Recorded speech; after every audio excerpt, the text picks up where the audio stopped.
કેમ છે વિદ્યાર્થી મિત્રો? બધાની તબિયત સારી?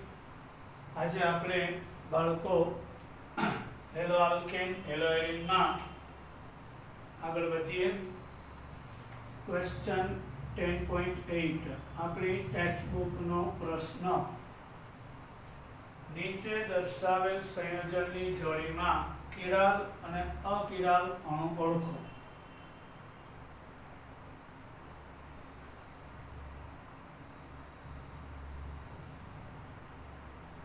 કિરાલ અને અકિરાલ અણુ ને ઓળખો. એટલે કયો અણુ કિરાલ છે અને કયો અકિરાલ છે તે કહેવાનું છે. તો પહેલું અહીંયા આગળ H છે, અહીંયા OH. આપણને ખબર છે આ કાર્બન એટલે કિરાલ કાર્બન એટલે કેન્દ્ર. ડોટેડ લાઈન છે એટલે કાગળની પાછળ, કાંટો લીટો છે કાગળની આગળ સમજવાનું છે, ધન પાછળ આપેલું. પછી બીજું આપ્યું છે H અને Br, મતલબ આ બંને કાગળ ઉપર છે. અહીંયા કાર્બન છે એવું ધારવાનું છે. અહીંયા ધન પાછળમાં બ્રોમિન અને CH3 વિચારો. આ બેમાંથી કયો અણુ કિરાલ થશે? બહુ દેખીતી વાત છે, આપણે ભણી ગયા. આ કાર્બન ઉપર ચારેય સમૂહ જુદા છે માટે આ કિરાલ થશે. આ કાર્બન ઉપર બે બ્રોમિન સમાન થઈ જાય છે એટલે કે અકિરાલ થશે. સમજાયું? હવે બીજી એક જોડ આપેલી છે આપણને CH3, ધન પાછળ OH H. અને આ રીતે આ પહેલી જોડ અને CH3 HOH આ ધન પાછળમાં ધન પાછળમાં અને CH3. હવે વિચારો આ બેમાંથી કયો કિરાલ થશે? આ CH3 છે, 3 હાઇડ્રોજન સમાન છે એટલે કિરાલ નથી, આ નથી. અહીં CH2 એ પણ નથી, આ CH3 નથી. આ કાર્બન ઉપર ચેક કરીએ OH H CH3, પછી આખો ભાગ લઈ લેવાનો પ્રોપાઇલ. તો એ ચારેય સમૂહ જુદા છે ને ચારેય એકલ બંધ છે માટે આ કિરાલ થશે. એટલે ડેક્સ્ટોને લેવો આપશે, આનું પ્રતિબિંબ મળશે, ઇનાન્શિયમર કહેવાય. આ CH3 નથી, આ CH2 નથી, CH3 નથી, CH2 નથી. આ કાર્બન ઉપર H અને OH એ બરાબર, પણ આ સાઈડ ઇથાઇલ આ સાઈડ ઇથાઇલ સમાન થઈ જાય છે માટે તે અકિરાલ થશે. તે કિરાલ નથી. હવે આપણને આપ્યું છે 2 બ્રોમોબ્યુટેન અને 1 બ્રોમોબ્યુટેન. ત્રીજી એક જોડ આપેલી છે. આ રીતે તમને પૂછાઈ શકે ક્વેશ્ચન. તો 2 બ્રોમોબ્યુટેન, એક 2 બ્રોમોબ્યુટેન છે અને એક 1 બ્રોમોબ્યુટેન છે.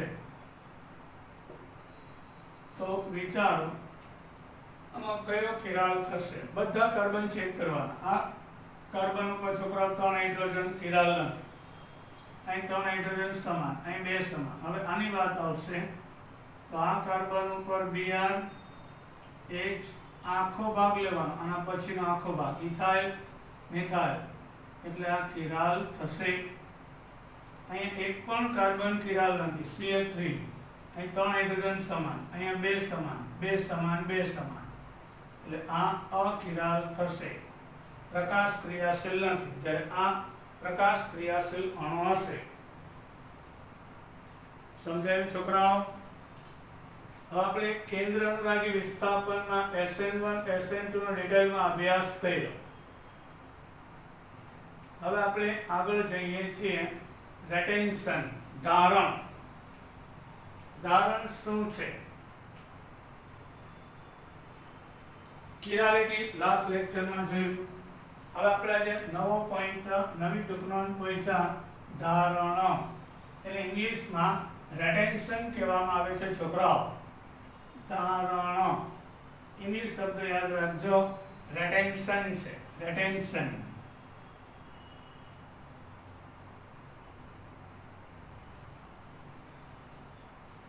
હવે પેલા વ્યાખ્યા આપી દઉં પછી તમને સમજાવું. રાસાયણિક પ્રક્રિયા દરમિયાન કે રૂપાંતરણ દરમિયાન, એટલે એક અણુનું બીજામાં રૂપાંતર થાય. રાસાયણિક પ્રક્રિયા દરમિયાન કે રૂપાંતરણ દરમિયાન એક સંમિત કેન્દ્ર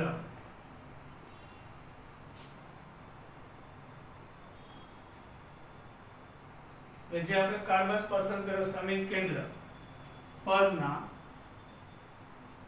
બંધોની, એટલે ચાર બંધ હોય તે અવકાશીય ગોઠવણી એટલે કે વિન્યાસ સંપૂર્ણતા સચવાઈ રહે છે. એટલે વિન્યાસ બદલાતો નથી. પ્રક્રિયા થાય પણ વિન્યાસ નહીં બદલાય. તેને વિન્યાસનું ધારણ મતલબ retention કહે છે. હવે સાદી ભાષામાં સમજીએ. સામાન્ય રીતે જો કોઈ પ્રક્રિયા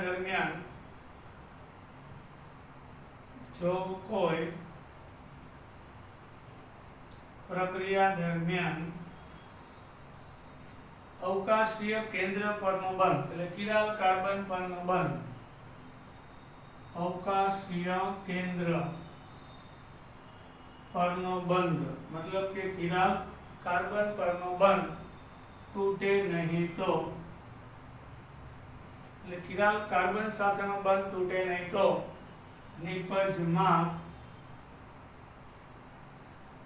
અવકાશીય કેન્દ્રની આસપાસ એટલે કિરાલ કાર્બન આસપાસ ના સમૂહ સામાન્ય વિન્યાસ હોય એવો જ પ્રક્રિયાત્મક હોય છે. નિપજમાં અવકાશીય કેન્દ્રની આસપાસનો વિન્યાસ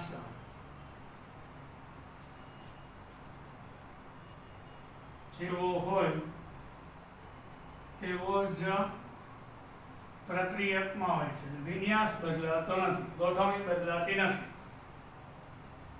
આવી પ્રક્રિયા વિન્યાસના ધારણની સાથે થાય છે.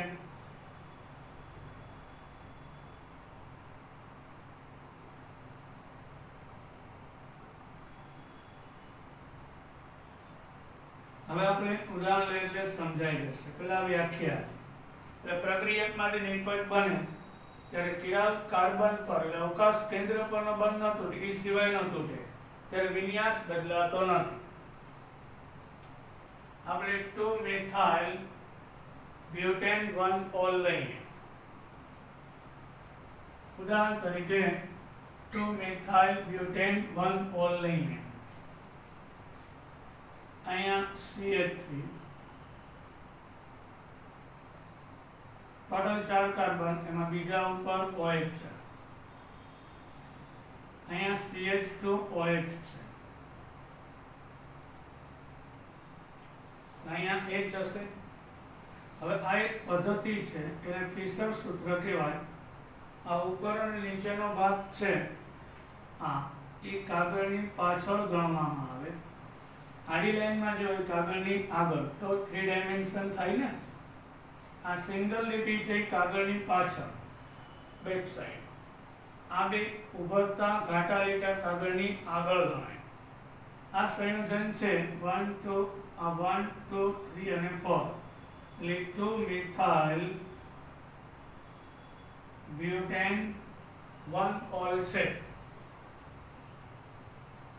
હવે આ જે વિન્યાસ છે એનું પોલેરીમીટરથી, આકૃતિ ઉપરથી ને પોલેરીમીટરથી ભ્રમણ લીવો છે.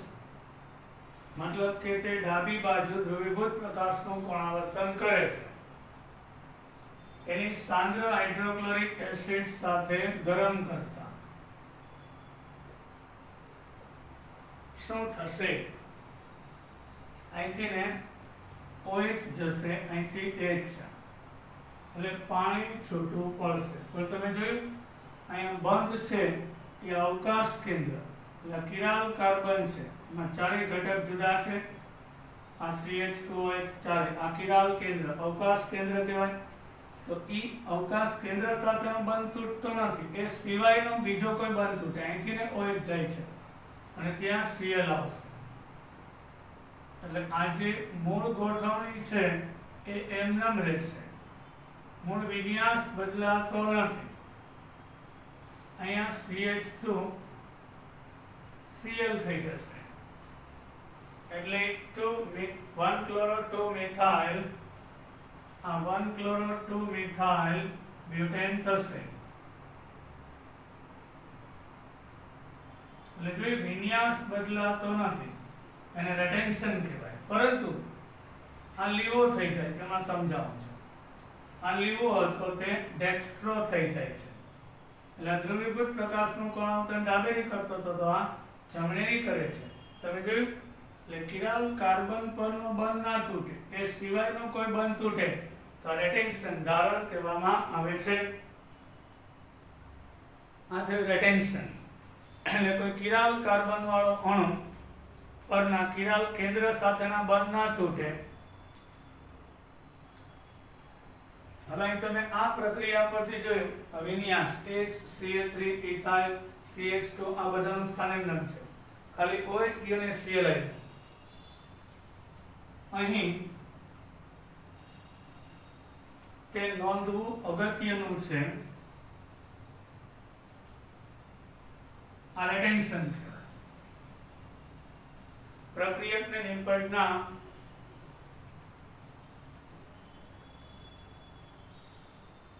પ્રક્રિયક અને નિપજના સંમિત કેન્દ્રના વિન્યાસ સમાન છે.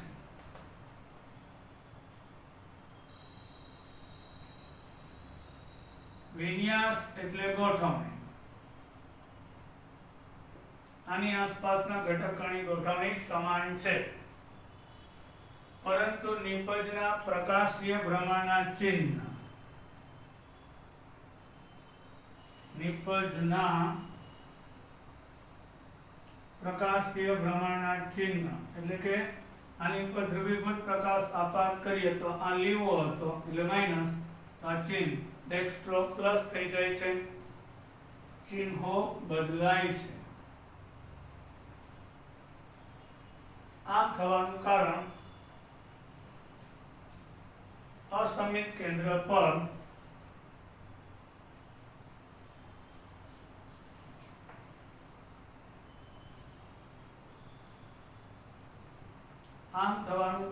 અસમિત કેન્દ્ર પર એટલે કિરાલ કાર્બન પર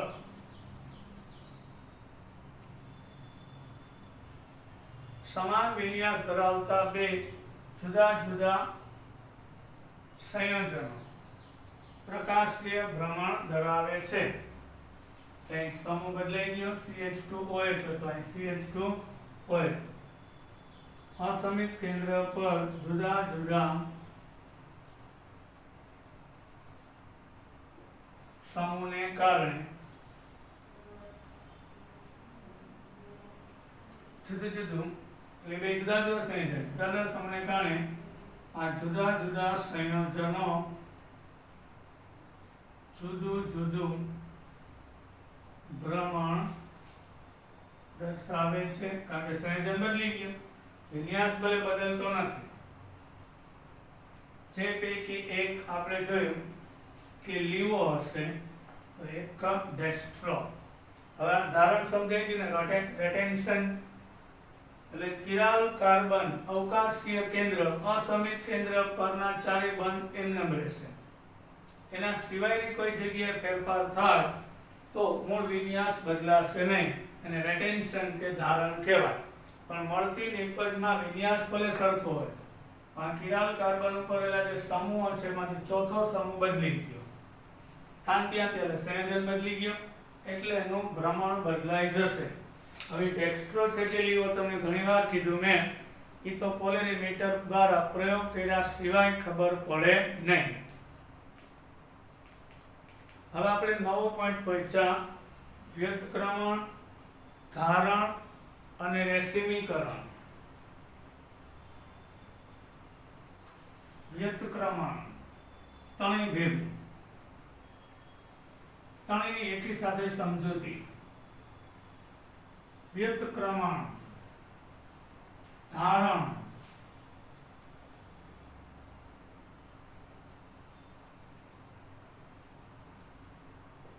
અને રેસીમીકરણ.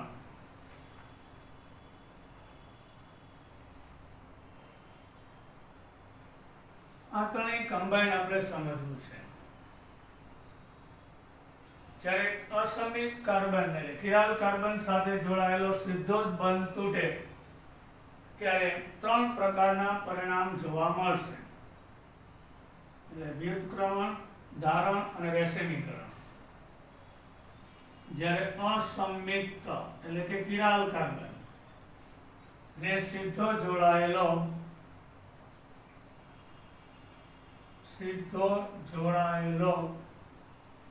બંધ તૂટે છે ત્યારે, ઉદાહરણ લઉં છું, ત્રણ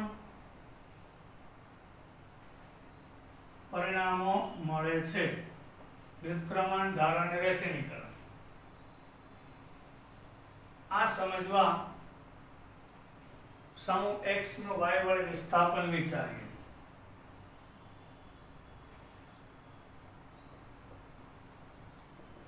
Y વડે વિસ્થાપન એક ઉદાહરણ લઈને સમજાવો.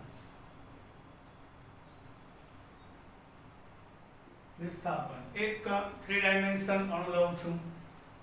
હવે અહીંયા X અવશિષ્ટ જે દૂર થનાર ઘટક છે તે, અહીંયા હું મિથાઇલ લઉં છું. હવે ખબર પડી, ઘાટો લીધો એટલે કાગળની આગળ, આ ડોટેડ લાઈન છે એટલે કાગળની પાછળ બેક સાઈડ, અને અહીંયા આવશે ઇથાઇલ C2H5. આ સિંગલ લીટી કાગળ ઉપર બતાવે છે, CH3 કાગળની આગળ અને H પાછળ બતાવે છે. ફરી એકવાર મોડેલ બતાવી દઉં. આ ઇથાઇલ છે, આ X અને ઇથાઇલ કાગળ ઉપર છે, આ CH3 કાગળની આગળ છે ને H પાછળ છે. આવો કોઈ અણુ છે, બરાબર. હવે પેલા આપણે X નું Y વડે વિસ્થાપન કરીએ, બરાબર. X નું Y વડે વિસ્થાપન, તો Y એવી રીતે દાખલ થાય છે. અહીંયા X છે, આ બ્લુ ગોળો છે એ X છે, એની ઉપર હુમલો કરે છે Y.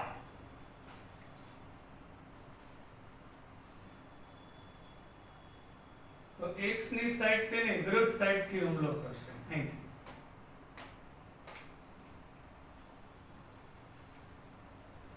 તો શું થશે? આ બંધ તૂટી જશે, અહીંયા નવો બંધ રચાઈ જશે.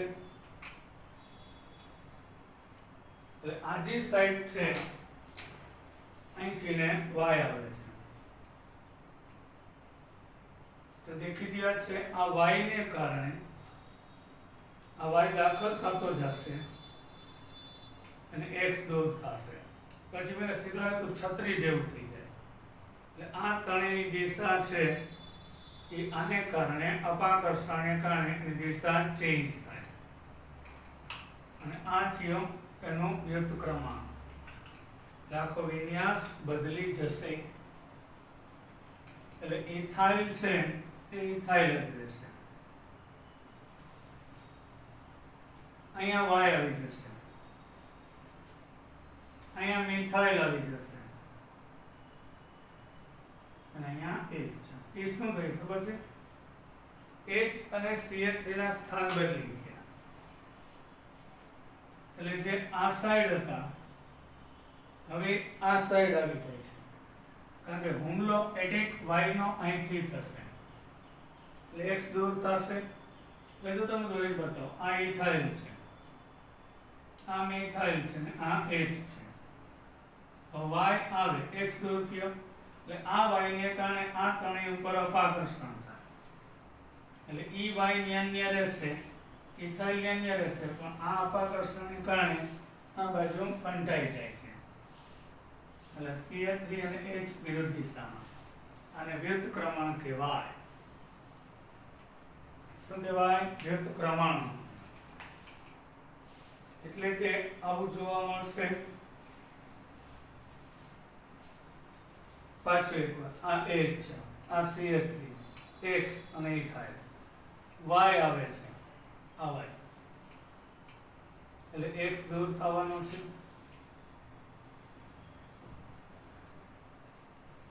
હવે આ y અને આ ત્રણેય નજીક આવી ગયા, એટલે આ બે છે એ આ બાજુ ફંટાઈ જાય, આ y આવી ગયું, એટલે આ ઇથાઇલ, આ y, આ CH3 ને H થઈ જશે. આપણે છત્રી વાળું ઉદાહરણ આપ્યું હતું, બરાબર, એને શું કહેવાય? વ્યસ્ત ક્રમાંક. તો અહીંયા આગળ x છે એ દિશામાં નહીં, પણ એની વિરુદ્ધ દિશામાં અહીંયા હુમલો કરીને જોડાય છે, એટલે આ બંધ છે તૂટીને દૂર થયું, તો આ બેયનું સ્થાન છે અહીંયા આવી ગયું. આને આપણે બરાબર વ્યસ્ત ક્રમાંક કહેશું. ઇંગ્લિશમાં એને ઇન્વર્ઝન કહેવામાં આવે છે. હવે એટલે b મળે છે એટલે વ્યસ્ત ક્રમાંક કહેવામાં આવે છે. માત્ર b મળે એટલે આ મેઇન સંયોજનમાંથી માત્ર b મળે તો આ વ્યસ્ત ક્રમાંક ઇન્વર્ઝન કહેવાય. એટલે અહીંથી x ની વિરુદ્ધ સાઈડથી હુમલો થાય, એટલે આ બેના સ્થાન આ બાજુ ફંટાઈ જાય. હવે માત્ર a મળે, અહીં y નું વિસ્થાપન થાય છે, x જાય ત્યાં જ y આવે, અહીં h એમ રહેશે, આ મિથાઇલ એમ રહેશે, અહીંયા y આવી જશે,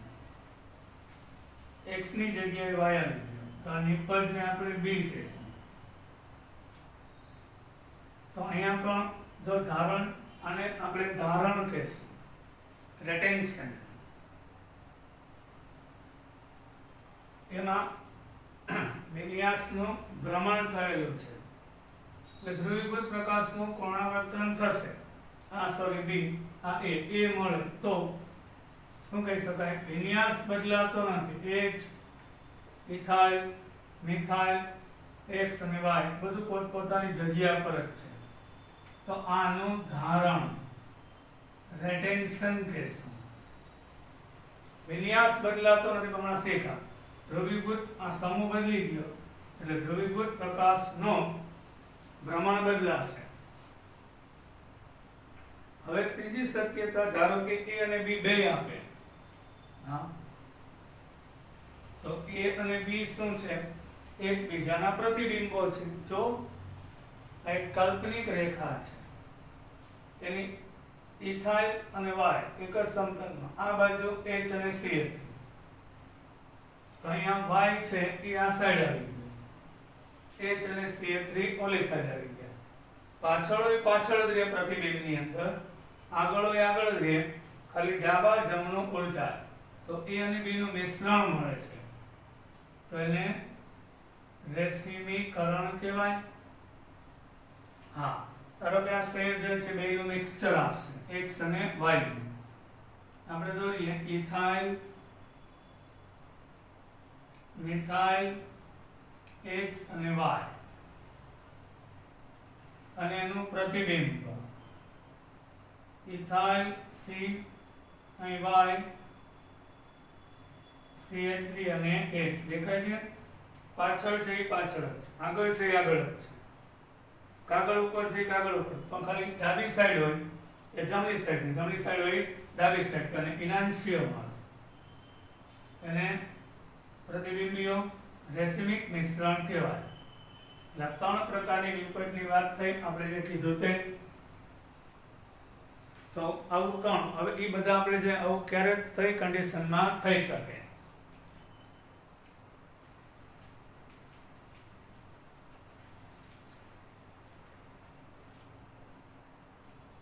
હવે આપણે વાત કરતા હતા આજે રેસિમિક મિશ્રણ મળે એ બે 50-50% હોય તો એ ધ્રુવીભૂત પ્રકાશનું કોણાવર્તન નહીં કરે. આ ડાબેરી કોણાવર્તન કરતા લીઓ જમણેરી કરે તો એ બે નાબૂદ થઈ જાય, એટલે પ્રકાશ ક્રિયાશીલ મિશ્રણ હોતું નથી.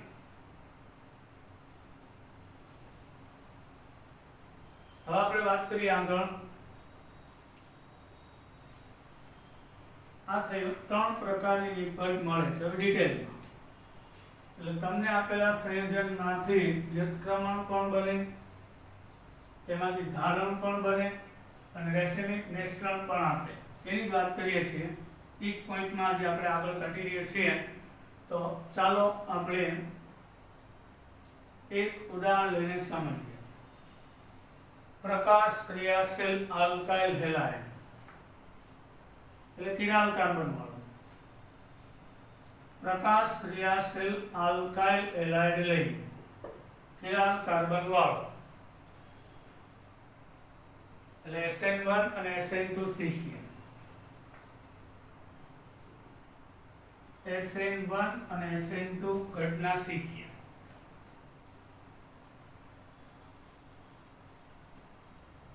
પ્રકાશ ક્રિયાશીલ આલ્કાઇલ હેલાઇડમાં હવે ખાસ યાદ રાખજો, પ્રકાશ ક્રિયાશીલ આલ્કાઇલ હેલાઇડમાં SN2 ક્રિયાવિધિને પરિણામે બધું સમજીએ. SN2 ક્રિયાવિધિ થાય તો પરિણામે વ્યુત્ક્રમિક નિપજ આપે છે.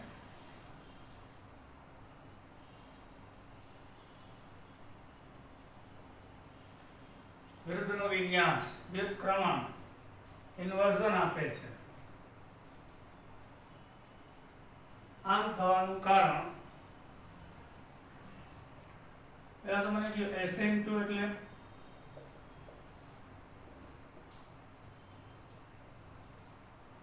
એક જ તબક્કામાં થાય, મતલબ કાર્બોકેટાયન અસ્થાયી. આમ થવાનું કારણ કેન્દ્ર અનુરાગી પ્રક્રિયક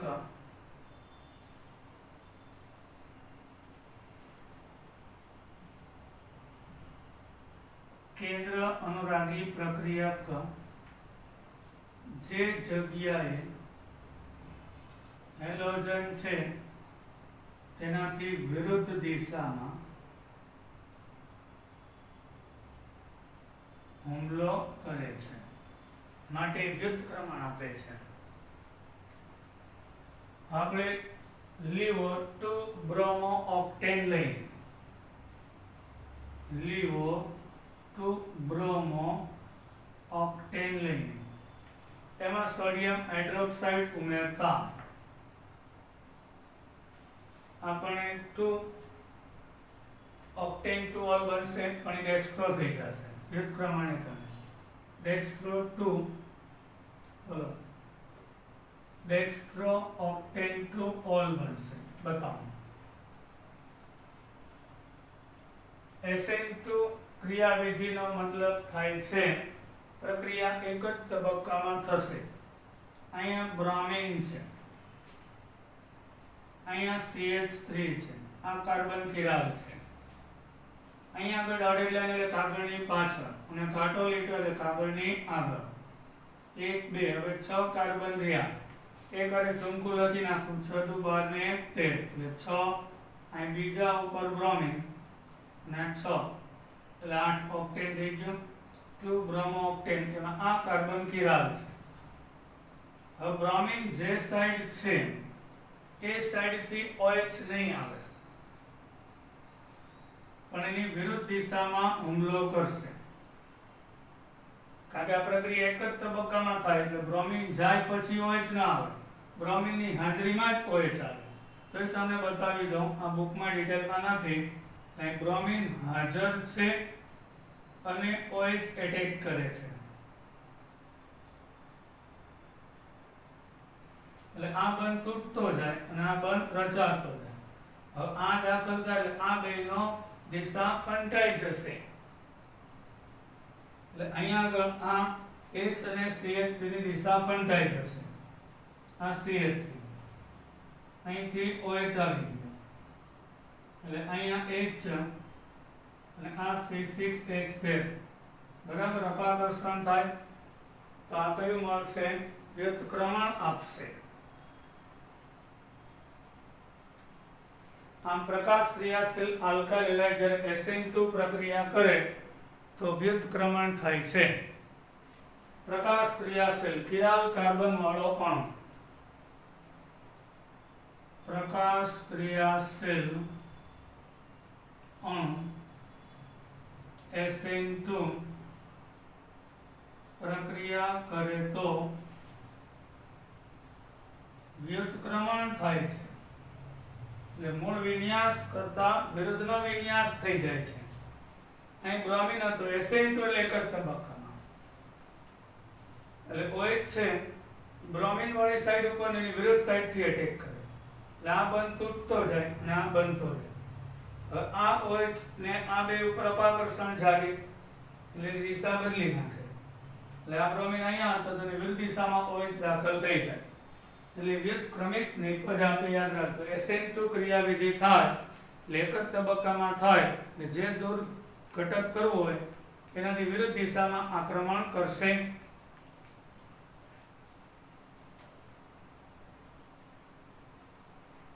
હવે પ્રકાશ ક્રિયાશીલ SN1 હોય પરિણામે વ્યુત્ક્રમિત નહીં પણ રેસિમિક મિશ્રણ આપે છે. SN1 એટલે બે તબક્કામાં અને કાર્બોકેટાયન સ્થાયી હોય છે. આમ થવાનું કારણ પેલા તો બે તબક્કા છે જવાબદાર એટલે SN2 થાય તો વ્યુત્ક્રમિત નિપજ આપે, SN1 થશે તો રેસિમિક મિશ્રણ આપશે. અહીં પ્રક્રિયા બે તબક્કામાં થાય છે. પ્રથમ તબક્કામાં હેલો આલ્કેન માંથી હેલોજન જાય કાર્બોકેટાયન બને એ ધીમો તબક્કો. પછી એની ઉપર કોઈ કેન્દ્ર અનુરાગી આવે અને નિપજ મળશે. આજે પ્રથમ તબક્કો ધીમો છે તો વેગ નિર્ણાયક હોય. પ્રથમ તબક્કામાં કાર્બોકેટાયન બને જે sp2 સંકરણ પામે છે અને તે સમતલીય હોય છે માટે કિરાલ કાર્બન પર ધન બાજુ બંને બાજુથી કેન્દ્ર અનુરાગીનો હુમલો થઈ 50% ડેક્સ્ટ્રો અને 50% લીવોનું મિશ્રણ આપે છે. તેથી તે રેસિમિક મિશ્રણ નિપજ આપશે. આપણે વિગતવાર શીખીએ. આના માટે આપણે ઉદાહરણ લઈએ જળ વિભાજન હાઇડ્રોલિસિસ લઈએ તો બ્રોમોબ્યુટેન લઈએ તો બ્રોમોબ્યુટેન એટલે કે કિરાલ કાર્બન ઉપર અહીંયા બ્રોમિન છે ધ્યાન આપજો આ CH3 ને Br સિંગલ લીટ એટલે કાગળ ઉપર સમજવાનું હોય છે અહીંયા ડોટેડ લાઈન છે એટલે H છે અને અહીંયા આવશે ઇથાઇલ 1 2 3 અને 4 તો બ્રોમોબ્યુટેન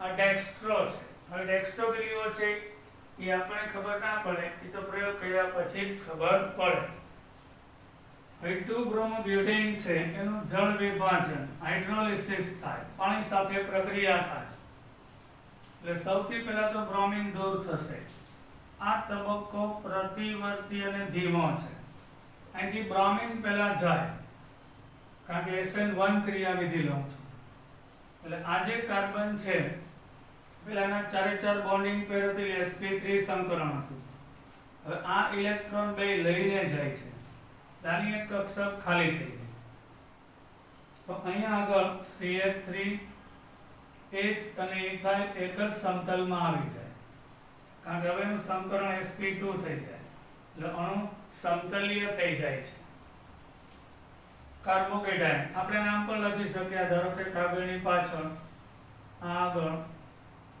અને સમતલમાં તેમાંથી એક પ્લેન પસાર કરી શકાય એટલે સમતલીય જ કહેવાય હવે એને લંબ રૂપે ડિટેલમાં આપણે શીખીએ આને આપણે આમ દોરી બતાવીએ તો સમતલીય ત્રિકોણ દોરું ધારો કે અહીંયા CH3 છે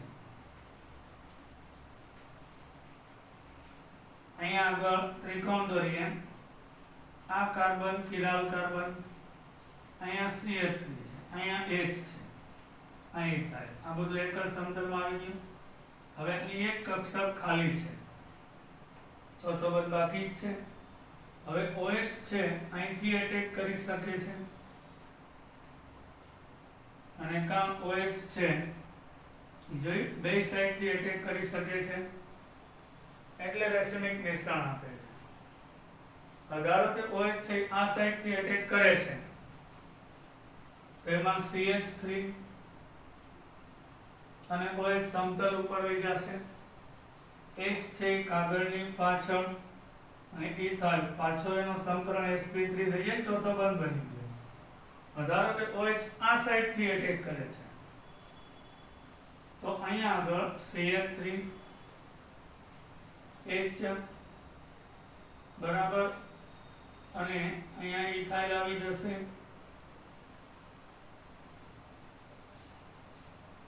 આ બંને એકબીજાના પ્રતિબિંબો છે જો ડાબી સાઈડ છે અહીંયા જમણી સાઈડ છે અહીં જમણી સાઈડ છે ડાબી સાઈડ છે આગળ છે ઇથાઇલ આગળ ઇથાઇલ છે એક પાછળ છે પાછળ છે તો રેસિમિક મિશ્રણ આવશે એ પ્લસ ઓર માઇનસ ડાબીનું મિશ્રણ લખાય plus or minus butane to all અને પ્લસ ઓર માઇનસ એટલે ડેક્સ્ટ્રો અને વીઓ બેનું 50-50% પ્રમાણ જે પ્રકાશ ક્રિયાશીલ હોતું નથી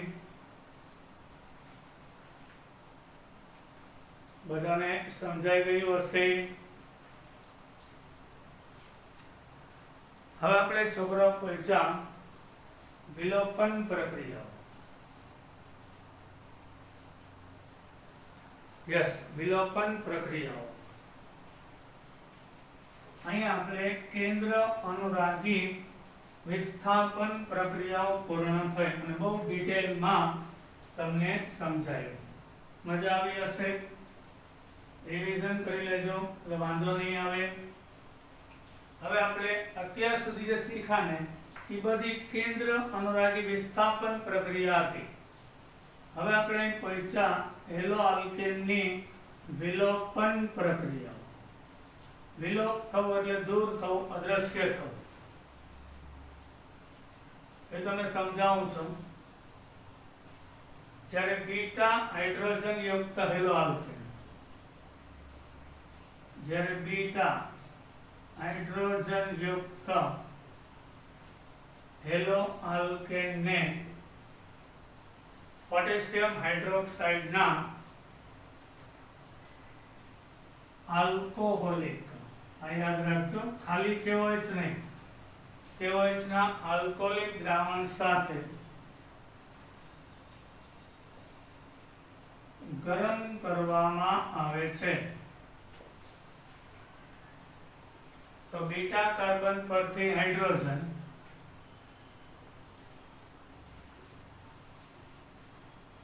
અને આલ્ફા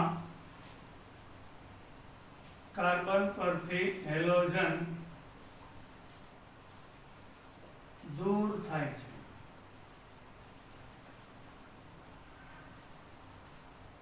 એટલે વિલોપ થાય છે. દૂર થાય છે મતલબ કે વિલોપ થાય છે, એટલે વિલોપન કહેવાય છે. હવે આપણે તમને કહું, હેલોજન વાળું કાર્બન એને આપણે આલ્ફા કાર્બન કહેશું, એના પાડોશી કાર્બન એને આપણે બીટા કહેશું. આ રીતે જે કાર્બન ઉપર હેલોજન છે એ આલ્ફા, એનો પાડોશી બીટા, એમાં હાઇડ્રોજન હોવો જોઈએ અને કોઈ એક બેઝ જે KOH માંથી OH માઈનસ હોય તે બેઝ, આ બેઝ છે એને H પ્લસ પ્રત્યે આકર્ષણ હોય, એટલે અહીંથી ને આ કાર્બન અને હેલોજનમાં હેલોજન તરફ છે ભાગીદાર ઇલેક્ટ્રોન ખેંચાય જાય, અહીંથી હેલોજન, અહીંથી ને H દૂર થાય, BH સાથે જોડાઈ જાય એટલે BH દૂર થાય છે X હેલોજન, અને આનો એક બંધ બાકી, આનો એક બંધ બાકી, એ બે પરસ્પર જોડાઈને દ્વિબંધ તો આલ્કીન બનશે. આ પ્રક્રિયાને બીટા વિલોપન કહેવાય છે. પરિણામે નિપજ તરીકે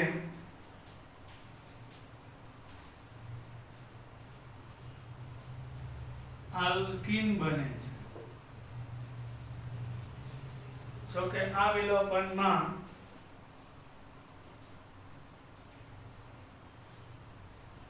બીટા હાઇડ્રોજન પરમાણુ સંકળાયેલો છે, માટે તેને બીટા વિલોપન પણ કહેવાય છે.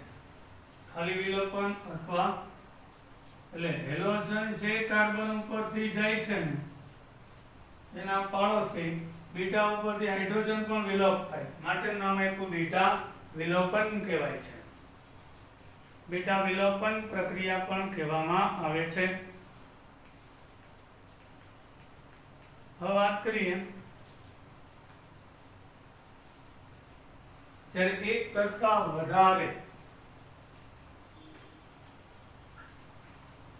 બીટા હાઇડ્રોજન હોય તો કઈ નિપજ મળશે. પેલા આપણે સાદું ઉદાહરણ લઈએ, તમને પેલા સમજાવ્યું. આ ક્લોરોઇથેન છે ને એની KOH સાથે પ્રક્રિયા કરીએ તો K અને Cl, KCl જાય ત્યાં OH આવી જાય, તો આ વિલોપન નથી, આ વિસ્થાપન છે. સાંભળજો, આ વધારાનું સમજાવું છું. એની બદલે ક્લોરોઇથેનમાં KOH અને ભેગું આલ્કોહોલ હોય તો જ વિલોપન થાય. અહીં ખાલી KOH નું જલીયતા, અહીંયા આલ્કોહોલમાં ઓગાળેલો KOH છે, અહીંથી K, અહીંથી Cl એટલે KCl જાય, અહીંથી OH આલ્ફા, અહીંથી H અને OH પાણી જાય, અને પછી ત્યાં દ્વિબંધ રચાય છે. એટલે ઓરિજિનલ પ્રોસેસ આવી છે. ખાલી KOH લ્યો તો વિસ્થાપન થાય, ક્લોરીન જાય OH આવે તો ઇથેનોલ બને, નિપજ બદલી ગઈ. અહીંથી ને ક્લોરીન ગયો પોટેશિયમ આવે, અહીંથી H ગયો OH આવે, ત્યાં દ્વિબંધ રચાઈ જાય. આપણે આ યાદ રાખજો, અહીં ભૂલ નહીં કરતા. આપણે શીખવાનું એ છે કે એક કરતા વધારે બીટા હાઇડ્રોજન હોય, એક કરતા વધુ આલ્કીન બનવાની પણ સંભાવના હોય છે. એટલા માટે એલેક્ઝાન્ડર ત્યારે હેલો આલ્કેનમાં એક કરતા વધારે બતાવો. બીટા હાઇડ્રોજન પરમાણુ હોય તો એકથી વધુ આલ્કીન બનવાની શક્યતા હોય છે, પરંતુ મુખ્ય નિપજ તો એક જ હોય. મુખ્ય નિપજ તો એક જ થશે.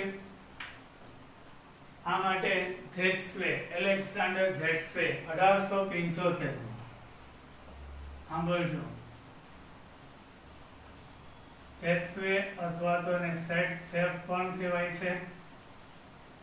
સેટ-જેફ જેટ્સવે નો નિયમ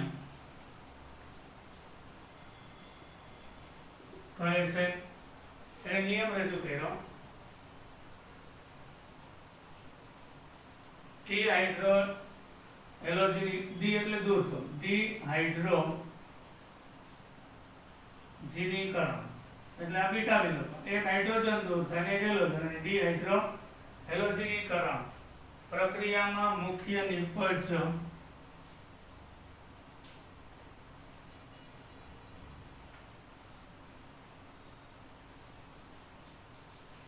તરીકે એવો આલ્કીન મળે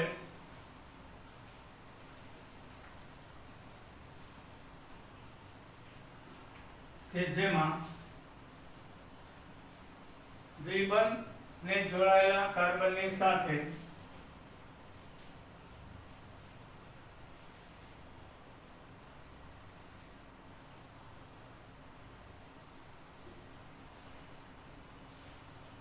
વધુ સંખ્યામાં આલ્કાઇલ સમૂહ હોય.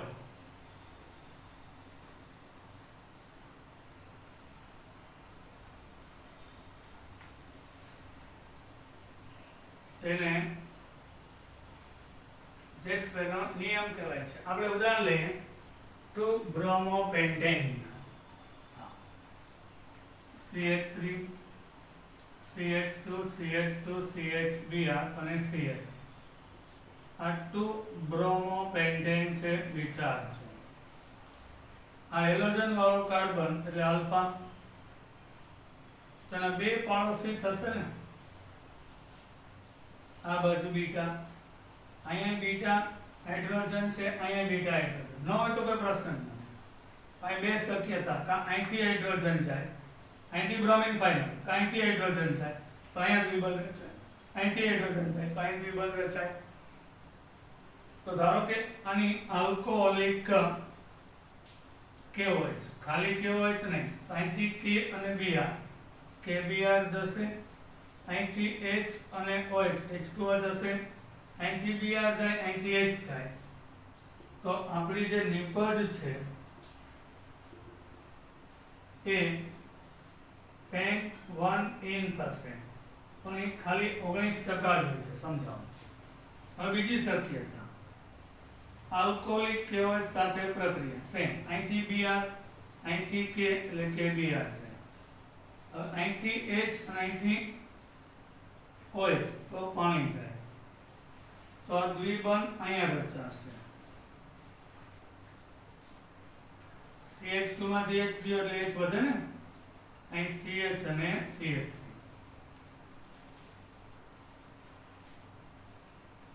CH3 CH2 CH double bond અને CH3 આવી નિપજ બને છે. બરાબર. તો આ પેન્ટ 2 ઇન બન્યું. ઓલો 19% છે તો આ 81%, તો આ મુખ્ય નિપજ થઈ ને. તો તમને સમજાવું. અહીંયા દ્વિબંધ વાળા કાર્બન ઉપર એક જ આલ્કાઇલ ગ્રુપ આવે, અહીંયા દ્વિબંધ વાળા કાર્બન ઉપર એક મિથાઇલ અને ઇથાઇલ બે ગ્રુપ આવ્યા. આ જેટ્સવેનો નિયમ. મુખ્ય નિપજ એવી મળે કે દ્વિબંધ સાથે જોડાયેલા કાર્બનની સાથે વધુ સંખ્યામાં આલ્કાઇલ હોય, આ મિથાઇલ ઇથાઇલ આલ્કાઇલ કહેવાય, આ એક જ આલ્કાઇલ ગ્રુપ કહેવાય. એટલે આ નિપજ મળવાની શક્યતા ઓછી છે. અહીં દ્વિબંધ વાળા કાર્બન એની ઉપર આલ્કાઇલ ભાગ, આ પ્રોફાઇલ એક જ છે, અહીંયા આ બાજુ એક આલ્કાઇલ, આ બાજુ તો આલ્કાઇલ ગ્રુપ 2 થઈ ગયા. આ એક જ ગ્રુપ કહેવાય. કાર્બન 3 ભલે છે એટલે પેન્ટોઇન કરતા પેન્ટોઇન બનવાની શક્યતા વધારે છે. આ થયો સાઇટ-જેફનો નિયમ. બધાને સમજાઈ ગયું હશે. ફરી પાછા કાલે મળીશું. જય હિન્દ.